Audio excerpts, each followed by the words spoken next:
El libro de Esther, capítulo 1. Estos hechos sucedieron en los días del rey Jerjes, quien reinó sobre 127 provincias, desde la India hasta Etiopía. En esa época, Jerjes gobernaba su imperio desde el trono real, ubicado en la fortaleza de Susa. En el tercer año de su reinado, hizo un banquete para todos sus nobles y funcionarios. Invitó a todos los oficiales del ejército de Persia y Media, y también a los príncipes y nobles de las provincias. La celebración duró 180 días, y fue una gran exhibición de la opulenta riqueza de su imperio y de la pompa y el esplendor de su majestad. Cuando todo terminó, el rey ofreció un banquete para todo el pueblo, que se encontraba en la fortaleza de Susa, desde el más importante hasta el más insignificante. El banquete duró 7 días y se realizó en el patio del jardín del palacio. El patio estaba elegantemente decorado con cortinas de algodón blanco y colgantes azules, sostenidos con cuerdas de lino y cintas de color púrpura que pasaban por anillos de plata incrustados en columnas de mármol. Había divanes de oro y de plata sobre un piso de mosaicos de cuarzo, mármol, nácar y otras piedras costosas. Las bebidas se servían en copas de oro de distintos diseños, y había vino real en abundancia, lo cual reflejaba la generosidad del rey. Por decreto del rey, no había límite de consumo, porque el rey había dado instrucciones a todos los empleados del palacio de que sirvieran a cada hombre cuanto quisieran. Al mismo tiempo, la reina Vasti hizo un banquete para las mujeres en el palacio real del rey Jerjes. Al séptimo día de la fiesta, cuando el rey Jerjes estaba muy alegre a causa del vino, les ordenó a los 7 eunucos que lo servían, Meumán, Vista, Carbona, Victa, Abacta, Setar y Carcas, que le trajeran a la reina Vasti con la corona real en la cabeza. Quería que los nobles y los demás hombres contemplaran su belleza, porque era una mujer sumamente hermosa. Pero cuando le comunicaron la orden del rey a la reina Vasti, ella se negó a ir. Esa respuesta enfureció al rey y lo hizo arder de enojo. Entonces, el rey consultó de inmediato con sus sabios consejeros, quienes conocían todas las leyes y costumbres persas, porque siempre les pedía consejo. Sus nombres eran Carcena, Setar, Admata, Tarsis, Meres, Marcena y Memucán, 7 nobles de Persia y Media. Esos hombres se reunían frecuentemente con el rey y ocupaban los cargos más altos del imperio. ¿Qué debe hacerse con la reina Vasti? ¿Qué sanción impone la ley para una reina que se niega a obedecer las órdenes que el rey le envía debidamente por medio de sus eunucos? Memucán contestó al rey y a los nobles: La reina Vasti ofendió no solo al rey, sino también a cada noble y ciudadano del imperio. Ahora, en todas partes, las mujeres comenzarán a despreciar a sus maridos cuando se enteren de que la reina Vasti se negó a presentarse ante el rey. Antes de que termine este día, las esposas de todos los nobles del rey en toda Persia y Media oirán lo que hizo la reina y empezarán a tratar a sus maridos de la misma manera. Nada pondrá fin a su desprecio y enojo. Así que, si al rey le agrada, sugerimos que emita un decreto por escrito, una ley de los persas y los medos que no pueda ser revocada. Debería ordenar que la reina Vasti sea excluida para siempre de la presencia del rey Jerjes y que el rey elija otra reina más digna que ella. Cuando se publique este decreto en todo el vasto imperio del rey, los maridos de todas partes, sea cual fuere su rango, recibirán el respeto que merecen de parte de sus esposas. El rey y sus nobles Consideraron que esa propuesta tenía sentido, así que el rey siguió el consejo de Memucán. Envió cartas por todo el imperio, a cada provincia en su propio sistema de escritura y en su propio idioma, proclamando que todo hombre debía ser jefe en su propia casa y decir lo que le viniera en gana.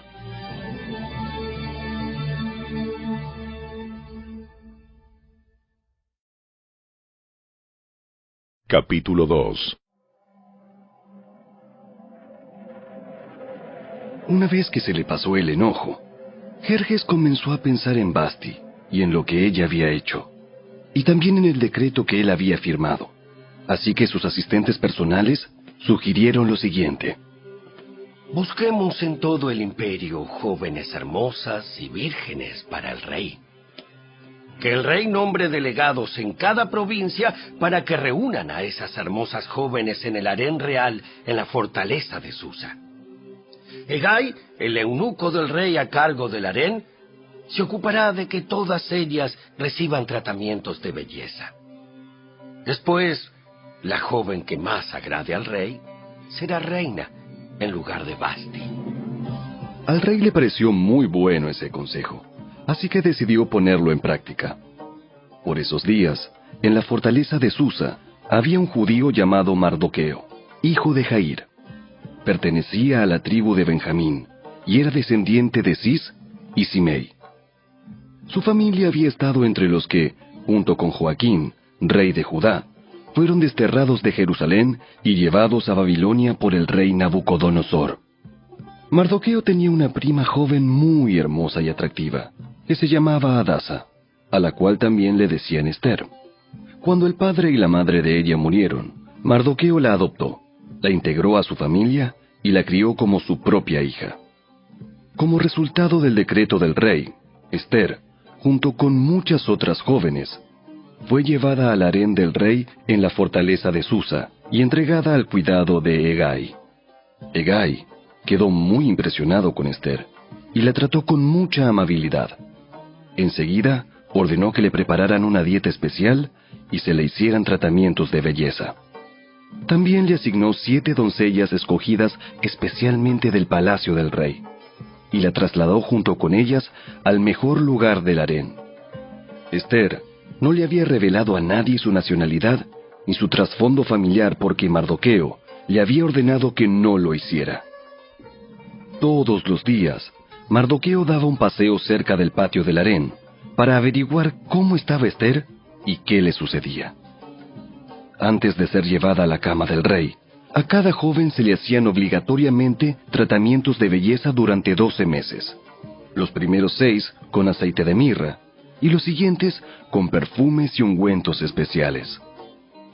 Cuando llegaba el momento para presentarse en el palacio del rey, se le permitía elegir la ropa y las joyas que quisiera llevarse del harén. Esa noche la llevaban a las habitaciones privadas del rey, y a la mañana siguiente la pasaban a un segundo harén, donde vivían las esposas del rey. Allí quedaba al cuidado de Sasgás, el eunuco del rey que se ocupaba de las concubinas. Jamás volvía a la presencia del rey a menos que a él le hubiera agradado de manera especial y la mandara a llamar por su nombre. Esther era hija de Abihail, tío de Mardoqueo. Mardoqueo había adoptado como hija a su prima menor, Esther. Cuando a Esther le llegó el turno de ser llevada ante el rey, ella siguió el consejo de Hegai, el eunuco encargado del harén. No pidió nada aparte de lo que él le sugirió, y todos los que la veían, la admiraban. Llevaron a Esther ante el rey Jerjes, en el palacio real, a comienzos del invierno del 7º año de su reinado. Y el rey amó a Esther más que a todas las demás jóvenes. Estaba tan encantado con ella que le puso la corona real sobre la cabeza y la declaró reina en lugar de Vasti. Para celebrar la ocasión, ofreció un gran banquete en honor de Esther a todos sus nobles y funcionarios. Decretó día de fiesta para las provincias y entregó generosos regalos a todos. Aún después de que todas las jóvenes fueron trasladadas al segundo harén y Mardoqueo fue designado oficial del palacio, Esther siguió manteniendo en secreto su trasfondo familiar y su nacionalidad. Todavía seguía los consejos de Mardoqueo, tal como cuando vivía en su casa. Cierto día, mientras Mardoqueo estaba de guardia en la puerta del rey, dos de los eunucos del rey, Bigtana y Teres, guardias que custodiaban la entrada a las habitaciones privadas del rey, se enojaron con el rey Jerjes y conspiraron para asesinarlo. Pero Mardoqueo se enteró del complot y le pasó la información a la reina Ester. Entonces ella se lo contó al rey y le dio el crédito a Mardoqueo por la noticia.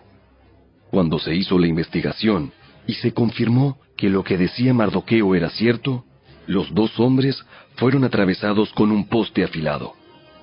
Todo el suceso quedó registrado en el libro de la historia del reinado del rey Jerjes.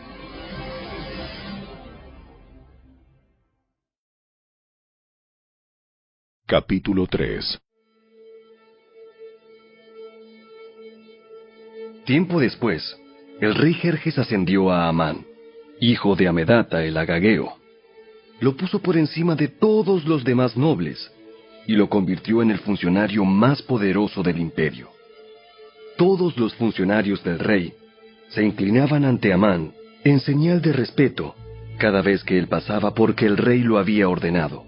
Pero Mardoqueo se negó a inclinarse ante él o a rendirle homenaje. Entonces, los funcionarios del palacio, que estaban a la puerta del rey, le preguntaron a Mardoqueo: ¿Por qué desobedeces la orden del rey? Todos los días le hablaban de lo mismo, pero aún así, él se negaba a cumplir la orden. Entonces le informaron a Amán para saber si él toleraría la conducta de Mardoqueo, ya que Mardoqueo les había dicho que era judío. Cuando Amán vio que Mardoqueo no se inclinaba ante él, ni le rendía homenaje, se llenó de furia. Como se había enterado de la nacionalidad de Mardoqueo, decidió que no bastaba con matar solamente a él. Entonces, buscó la forma de destruir a todos los judíos a lo largo y ancho del imperio de Jerjes. Así que, en el mes de abril, durante el año 12 del reinado de Jerjes, echaron el plan a suertes en presencia de Amán. Las suertes se llamaban Purim, a fin de determinar cuál era el mejor día y mes para llevar a cabo el plan. Se escogió el día 7 de marzo, casi un año después.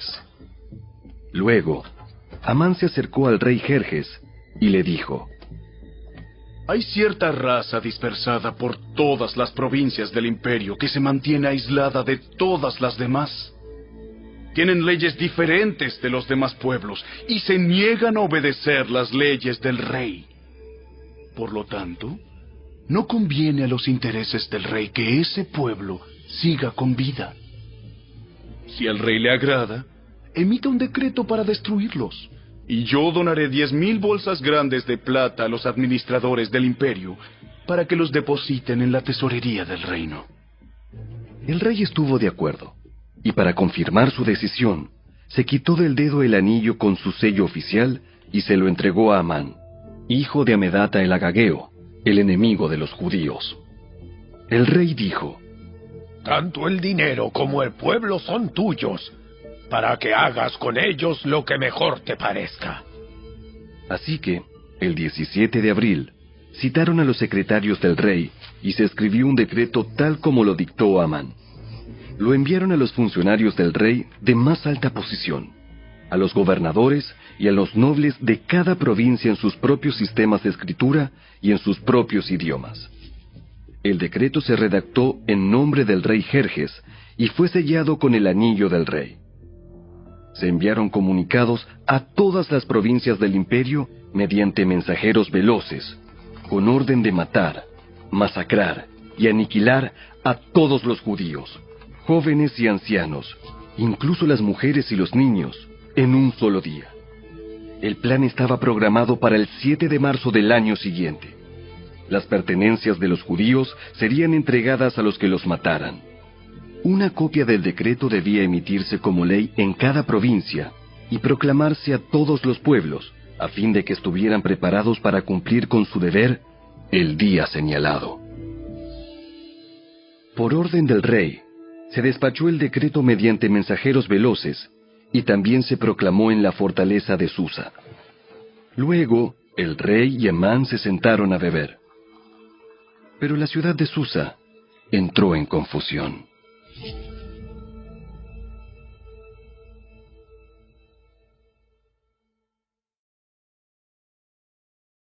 Capítulo 4. Cuando Mardoqueo se enteró de todo lo que había ocurrido, se rasgó su ropa, se vistió de tela áspera, se arrojó ceniza y salió por la ciudad llorando a gritos con un amargo lamento. Llegó hasta la puerta del palacio, porque no se permitía que nadie entrara por la puerta del palacio vestido de luto.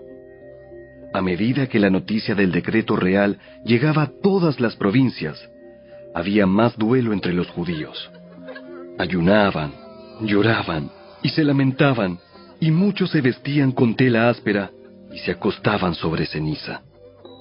Cuando las doncellas y los eunucos de la reina Ester se le acercaron y le contaron lo de Mardoqueo, ella se angustió profundamente. Le envió ropa para reemplazar la tela áspera, pero él la rechazó. Luego, Ester llamó a Atac, uno de los eunucos del rey que había sido designado como su asistente. Le ordenó que fuera a ver a Mardoqueo y averiguara qué era lo que le preocupaba y por qué estaba de luto. Entonces Atac salió a buscar a Mardoqueo a la plaza, frente a la puerta del palacio. Mardoqueo lo puso al tanto de todo lo que había pasado. Hasta le dijo el monto exacto de dinero que Amán había prometido depositar en la tesorería del reino para la destrucción de los judíos. Mardoqueo le entregó a Atac una copia del decreto emitido en Susa, que ordenaba la muerte de todos los judíos. Le pidió a Atac que se lo mostrara a Ester y le explicara la situación. También le pidió a Atac que la exhortara a presentarse ante el rey para suplicarle compasión e interceder a favor de su pueblo. Así que Atac volvió a Ester con el mensaje de Mardoqueo. Entonces Ester le ordenó a Atac que volviera a ver a Mardoqueo y le diera el siguiente mensaje. Todos los funcionarios del rey e incluso la gente de las provincias saben que cualquiera que se presenta ante el rey en el patio interior sin haber sido invitado está condenado a morir, a menos que el rey le extienda su cetro de oro, y el rey no me ha llamado a su presencia en los últimos 30 días. Así que Atac le dio el mensaje de Ester a Mardoqueo. Mardoqueo le envió la siguiente respuesta a Ester. No te creas que por estar en el palacio escaparás cuando todos los demás judíos sean asesinados. Si te quedas callada en un momento como este, el alivio y la liberación para los judíos surgirán de algún otro lado, pero tú y tus parientes morirán. ¿Quién sabe si no llegaste a ser reina precisamente para un momento como este? Entonces, Ester envió la siguiente respuesta a Mardoqueo. Ve y reúne a todos los judíos que están en Susa y hagan ayuno por mí. No coman ni beban durante 3 días, ni de noche ni de día. Mis doncellas y yo haremos lo mismo. Entonces, aunque es contra la ley, entraré a ver al rey. Si tengo que morir, moriré. Así que Mardoqueo se puso en marcha e hizo todo tal como Ester le había ordenado.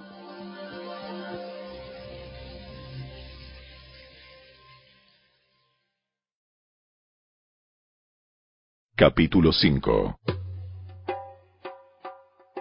Al tercer día del ayuno, Ester se puso las vestiduras reales y entró en el patio del interior del palacio, que daba justo enfrente a la sala del rey. El rey estaba sentado en su trono real, mirando hacia la entrada. Cuando vio a la reina Ester de pie en el patio interior, ella logró el favor del rey y él le extendió el cetro de oro. Entonces Ester se acercó y tocó la punta del cetro. Entonces el rey le preguntó: ¿Qué deseas, reina Ester? ¿Cuál es tu petición? Te la daré, aun si fuera la mitad del reino. Y Ester contestó: Si al rey le agrada, venga el rey con Amán hoy al banquete que preparé para el rey. El rey se dirigió a sus asistentes y dijo: Díganle a Amán que venga deprisa a un banquete, como lo ha solicitado Esther. Así que el rey y Amán fueron al banquete preparado por Esther. Mientras bebían vino, el rey le dijo a Esther: Ahora dime lo que realmente quieres. ¿Cuál es tu petición? Te la daré aun si fuera la mitad del reino. Esther contestó: Mi petición y mi más profundo deseo es que, si he logrado el favor del rey, y si al rey le agrada conceder mi petición y hacer lo que le pido, le ruego que venga mañana con Amán al banquete que prepararé para ustedes. Entonces explicaré de qué se trata todo este asunto. Amán salió muy contento del banquete. Sin embargo, cuando vio a Mardoqueo sentado a la puerta del palacio, y que no se puso de pie ni tembló de miedo ante su presencia, se enfureció mucho. No obstante, se contuvo y se fue a su casa. Luego, Amán reunió a sus amigos y a Zeres, su esposa, y se jactó ante ellos de su gran riqueza y de sus muchos hijos. Hizo alarde de los honores que el rey le había dado, y de la forma en que lo había ascendido por encima de todos los otros nobles y funcionarios. Amán también añadió: Y eso no es todo. La reina Esther nos invitó exclusivamente al rey y a mí a un banquete que preparó para nosotros. Y me invitó a cenar mañana nuevamente con ella y con el rey. Sin embargo, todo eso no vale nada mientras ve al judío Mardoqueo sentado allí, a la puerta del palacio. Entonces Zeres, la esposa de Amán, y todos sus amigos sugirieron: Levanta un poste afilado. Levanta un poste afilado que mida 23 metros de altura. Y mañana por la mañana, pídele al rey que atraviese a Mardoqueo en el poste. Después de eso podrás seguir alegremente tu camino al banquete con el rey. A Amán le gustó la idea y ordenó que colocaran el poste.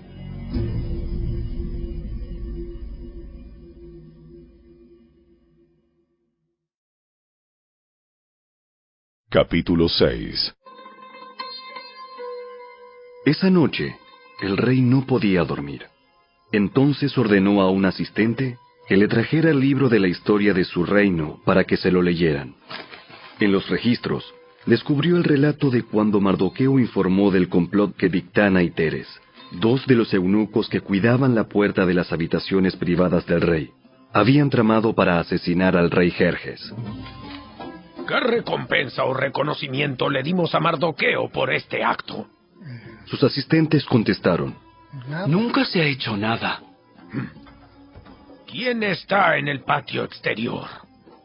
Resulta que Amán acababa de llegar al patio exterior del palacio para pedirle al rey que atravesara a Mardoqueo en el poste que había preparado.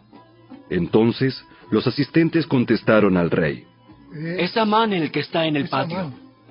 ¡Háganlo pasar! Entonces, Amán entró, y el rey dijo: ¿Qué debo hacer para honrar a un hombre que verdaderamente me agrada? Amán pensó para sí: ¿A quién querría honrar el rey más que a mí? Así que contestó: Si el rey desea honrar a alguien, debería sacar uno de los mantos reales que haya usado el rey, y también un caballo que el propio rey haya montado. Uno que tenga un emblema real en la frente. Que el manto y el caballo sean entregados a uno de los funcionarios más nobles del rey, y que esta persona se asegure de que vistan con el manto real al hombre a quien el rey quiere honrar, y lo paseen por la plaza de la ciudad en el caballo del rey. Durante el paseo, que el funcionario anuncie a viva voz: esto es lo que el rey hace a quien él quiere honrar. ¡Perfecto! ¡Rápido!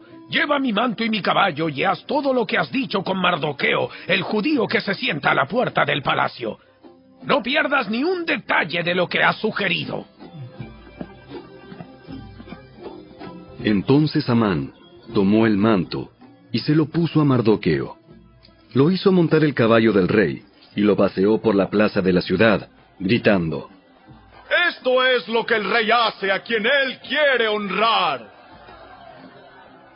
Después, Mardoqueo regresó a la puerta del palacio, mientras que Amán se apresuró a volver a su casa desalentado y totalmente humillado. Cuando Amán le contó a su esposa, Ceres, y a todos sus amigos lo que había sucedido, sus sabios consejeros y su esposa dijeron: Ya que Mardoqueo, este hombre que te ha humillado, es de origen judío, jamás tendrás éxito con tus planes contra él. Oh, será tu ruina seguir oponiéndote a él. Mientras estaban hablando, llegaron los eunucos del rey y enseguida se llevaron a Amán al banquete que Ester había preparado.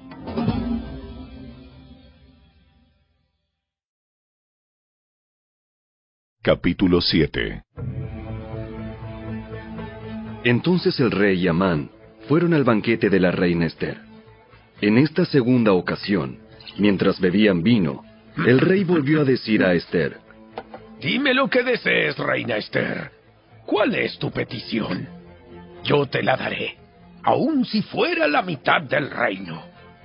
La reina Ester contestó: Si he logrado el favor del rey, y si al rey le agrada conceder mi petición, pido que mi vida y la vida de mi pueblo sean libradas de la muerte.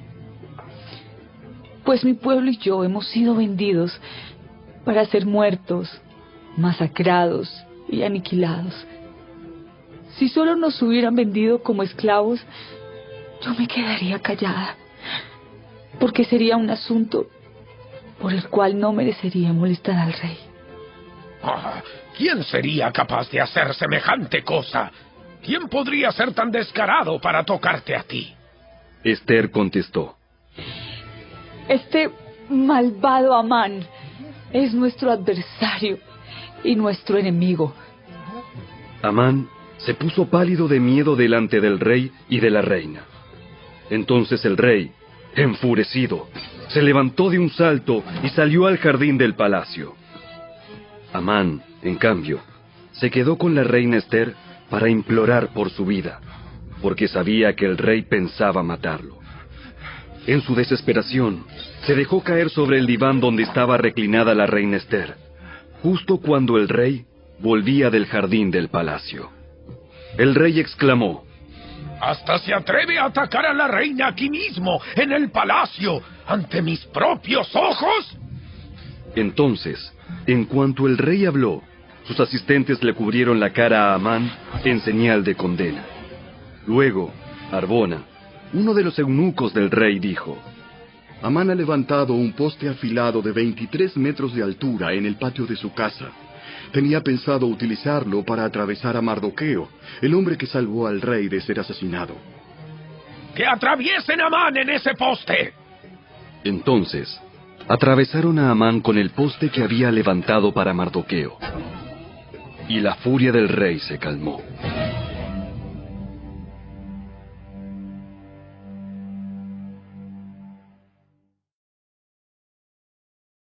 Capítulo 8.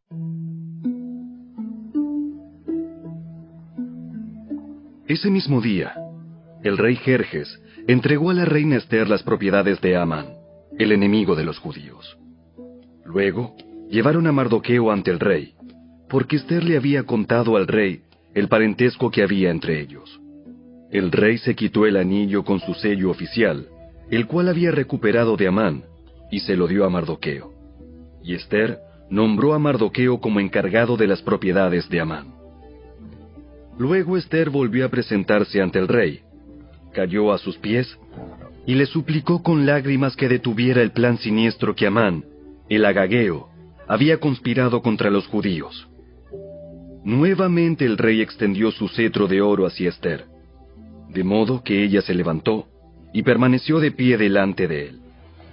Ester dijo: Si al rey le place y yo he logrado su favor, y si al rey le parece correcto y yo le resulto agradable, que se emita un decreto que anule las órdenes de Amán, hijo de Amedata, el agageo, quien ordenó la destrucción de los judíos en todas las provincias del rey.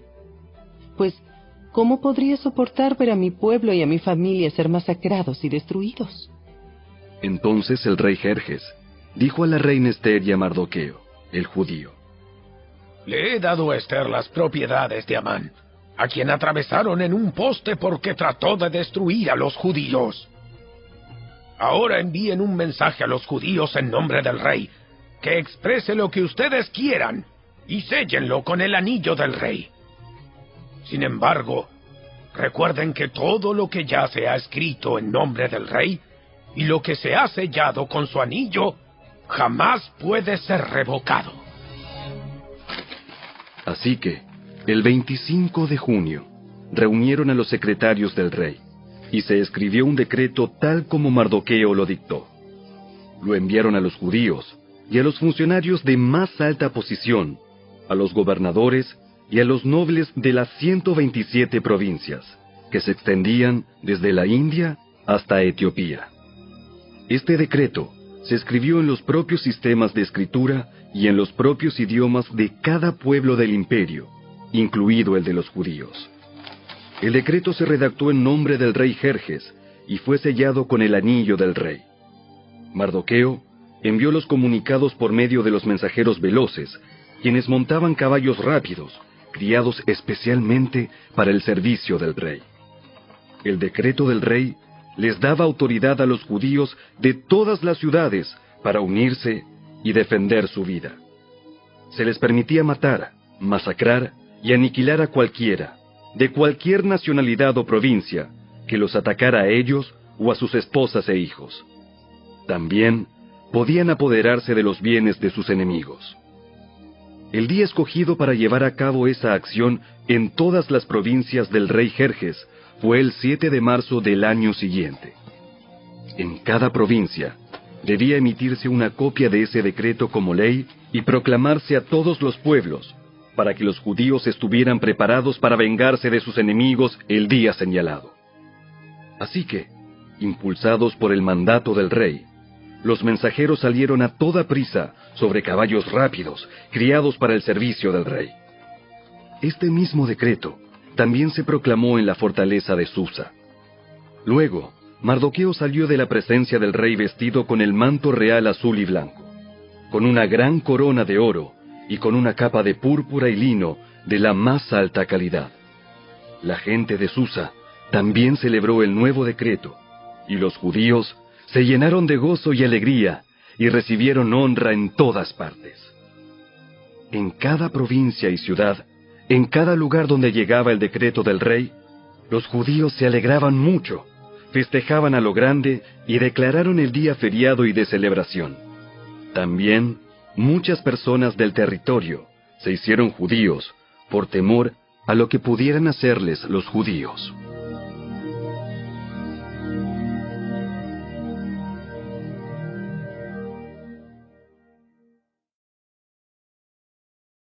Capítulo 9. Así que, el 7 de marzo, los 2 decretos del rey entraron en vigencia. Ese día, los enemigos de los judíos tenían la esperanza de dominarlos, pero ocurrió todo lo contrario. Fueron los judíos quienes dominaron a sus enemigos. Los judíos se reunieron en sus ciudades, en todas las provincias del rey, para atacar a todo el que intentara hacerles daño. Pero nadie pudo hacerles frente porque todos les tenían miedo. Además, todos los nobles de las provincias, los funcionarios de más alta posición, los gobernadores y los funcionarios reales ayudaron a los judíos por temor a Mardoqueo, pues a Mardoqueo lo habían ascendido a un alto cargo en el palacio del rey, y su fama se extendía por todas las provincias a medida que se hacía más y más poderoso. Así que, el día señalado, los judíos hirieron de muerte a sus enemigos a filo de espada. Mataron y aniquilaron a sus enemigos e hicieron lo que quisieron con quienes los odiaban. En la propia fortaleza de Susa, los judíos mataron a 500 hombres. También mataron a Parsandata, a Dalfón, a Aspata, a Porata, a Adalía, a Aridata, a Parmasta, a Arisai, a Aridai y a Baisata, los 10 hijos de Amán, hijo de Amedata, el enemigo de los judíos, pero no se quedaron con ninguna de sus pertenencias. Ese mismo día, cuando se le informó al rey el número de muertos en la fortaleza de Susa, hizo llamar a la reina Ester y le dijo: Los judíos mataron a 500 hombres solo en la fortaleza de Susa, además de los 10 hijos de Amán. Si aquí hicieron eso, ¿qué habrá pasado en el resto de las provincias? Ahora bien, ¿qué más quieres? Te será concedido. Dímelo y lo haré. Ester contestó: Si al rey le agrada que a los judíos de Susa se les dé permiso para hacer mañana lo que hicieron hoy, y que los cuerpos de los 10 hijos de Amán sean atravesados en un poste. El rey estuvo de acuerdo, y el decreto se hizo público en Susa. Atravesaron los cuerpos de los 10 hijos de Amán. Luego, el 8 de marzo, los judíos de Susa se reunieron y mataron a 300 hombres más, y otra vez tampoco se quedaron con ninguna de sus pertenencias. Mientras tanto, los demás judíos en todas las provincias del rey se reunieron para defender su vida. Quedaron aliviados de todos sus enemigos, al matar a 75,000 de los que los odiaban, pero no se quedaron con ninguna de sus pertenencias. Eso ocurrió en todas las provincias el 7 de marzo, y el día 8 descansaron para celebrar su victoria con un día de fiesta y alegría.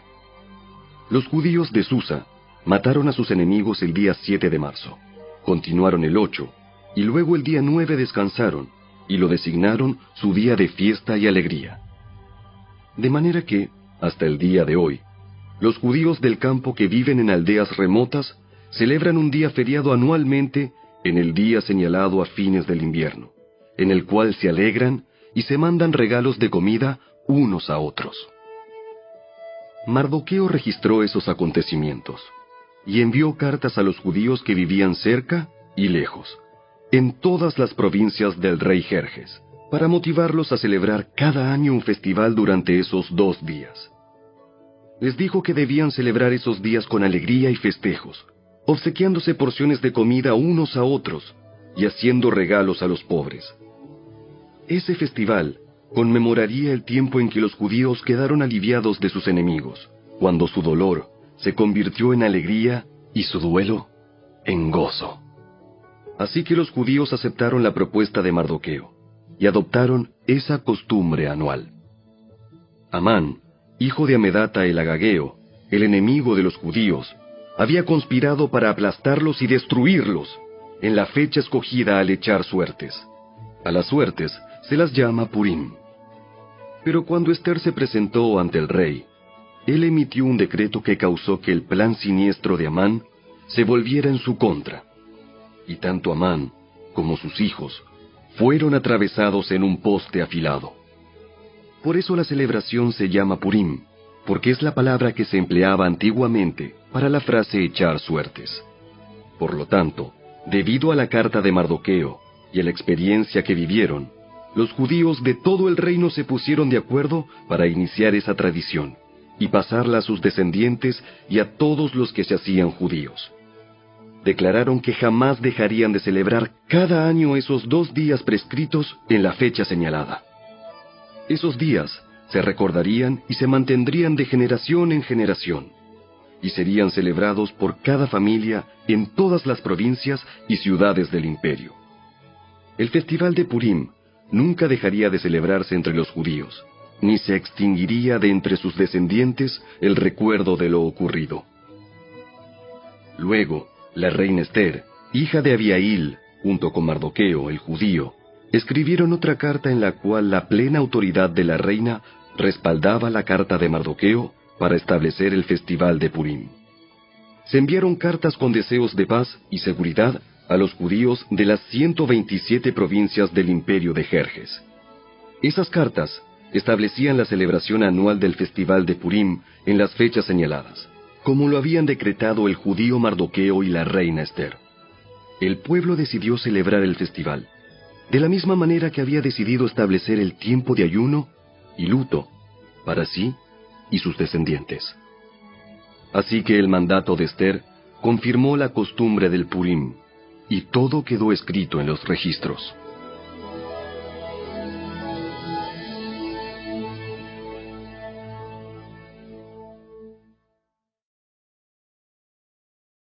Capítulo 10. El rey Jerjes impuso un tributo en todo su imperio, incluso hasta las costas lejanas. Sus grandes logros y el relato completo de la grandeza de Mardoqueo, a quien el rey había ascendido, están registrados en el libro de la historia de los reyes de Media y Persia. Mardoqueo, el judío, llegó a ser primer ministro, segundo en mando después del propio rey Jerjes. Fue un hombre muy importante entre los judíos, de gran estima ante ellos, porque siguió actuando a favor de su pueblo y defendiendo el bienestar de todos sus descendientes.